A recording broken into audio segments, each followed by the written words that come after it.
జరిగిన అన్యాయమునకు దేవుడు తీర్చే తీర్పులో కూడా ఆ నిర్ణయ కాలం రావాలి. మొత్తానికి ఉంటది సినిమా. ఎవడికి చూపించే సినిమా వాడికి చూపిస్తాడుగా, ఎవడిని వదిలిపెట్టడు. నవ్వేవాడిని నవ్వని, పెటకారం చేసేవాడిని చేయని, తిట్టేవాడిని తిట్టని, దూషించేవాడిని దూషించని, అవమానంగా మాట్లాడేవాడిని మాట్లాడని. ఎడికి పోతారు? ఎంతకాలం పోతారు? మన పక్షమున ప్రతీకారము చేయుటకు దేవుని బలమైన బాహువు ముందే చాపబడి ఉన్నది. అది కూడా ముందే సిద్ధపరచబడి ఉంది. నేను ఇలాగా నా లైఫ్ లో ఇప్పటి వరకు ఎన్నో కార్యాలు పొందుకున్నా.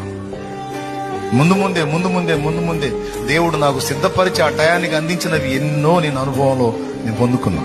ఇక ముందు కూడా పొందబోతున్నా. దేవునికి స్తోత్రం.